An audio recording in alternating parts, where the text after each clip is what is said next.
Welcome back to Sunrise City. Well, Honorable, let's talk about the fight against corruption. Yeah. Is there anyone who you think is being investigated or questioned or in court that has no questions to answer? Well, a lot of people have been investigated. Even myself have been investigated. You know, so it has become more like a recurring decimal. It's more like, for me, a tool being used to, you know, hunt the opposition. How? But there is nothing wrong. For me, you know, and I say that the law stipulates clearly that you are not guilty until you are proven guilty. And clear conscience fears no accusation. You know, so if the government is investigating, it is important. To some extent, if you want to check corruption, there is nothing wrong with that. But don't use it as an instrument of witch-hunting. What about the agencies fighting the corruption? Do you have trust and believe in their actions? That is one major issue that probably we need to look at in our next phase of our democratic movement. I think there is a clear need for us to strengthen some of these institutions. We are not strengthening these institutions. The institutions need to be properly strengthened. This military mentality of individualizing offices has become a major problem. Where you have very strong institutions and they are independent, definitely you have exclusive confidence in them. But where government use these institutions as an appendage of government, it becomes a major problem. If not, I should have faith in any institution, my police, the EFCC, the ICPC, or whatever. But where sometimes, you know, opposition becomes a major target, it becomes very, very wrong. Because if the government itself is investigating everybody, I don't have a problem with that. Because if you are corrupt, then you should be prepared to face the consequence. Because we know the implication of corruption. It will not move this country forward.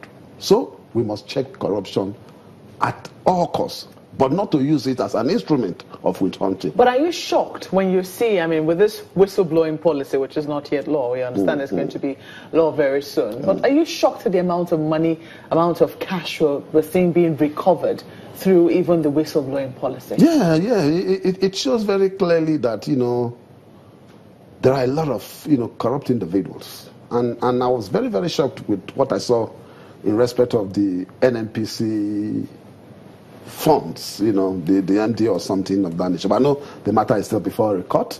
All right, but I mean, why do you have to keep such a huge amount of money in the house? So when this administration says that there was mindless looting, under the PDP administration, and we see, you know, this amount of cash come out through even a whistleblowing policy, doesn't it give Phillips to what it is that they've been saying? It is the individual. That guy that was arrested is not a PDP member. He was given an office and he abused the office, or it was alleged that he abused the office, because I don't want to draw a conclusion on that. He is not a PDP person per se. If you look at the other members that you are talking about, where is the looting?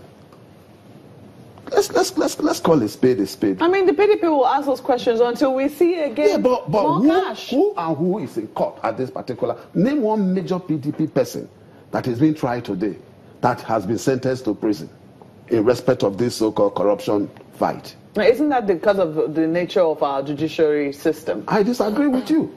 I disagree with you totally, because what you've been having, you see, is more of media trials. An investigation must be carried out to almost a conclusion before it made known to the press. So are you saying that it's wrong for the EFCC to, for instance, say this morning in the papers that they are suspecting a fraud being conducted over 174, is it 174 or 177? 115 rather, $115 billion by the former Minister for Petroleum Resources, Desiani. They are suspecting. You saw the language. They are suspecting.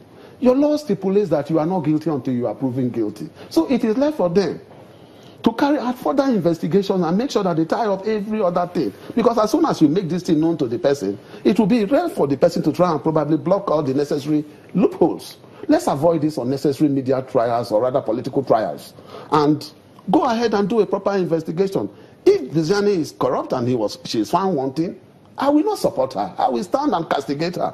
But I will not go into these unnecessary media trials till a competent court of jurisdiction find that particular person wanted. If we say that the corruption is rife in this country, and every time we talk to either the opposition or we talk to the party in power, they always say it's not our people. We don't know. It cannot be our people. The question is, who then is committing this corruption? That is why we need to get those people arrested, so that we can put them on trial. Then we'll be able to know who are these particular people. It is important. In the meantime, you're innocent. You're until proven guilty. Interesting. but Honorable, I mean, this accusation about anti-graft agencies being political or witch hunt, we know it was also rife during the PDP tenure. Are you sure? There were accusations. We were very, very, very transparent in our dealings. No, but they were very. We were respecting court orders in our.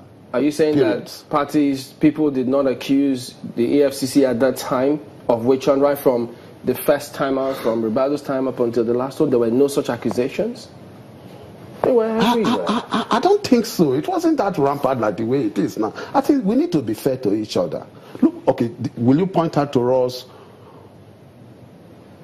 any time that we disobeyed court orders? You did not hear about the times that they said that the EFCC went about seeking governors to be impeached for wrong purposes? That was during the Obasanjo era.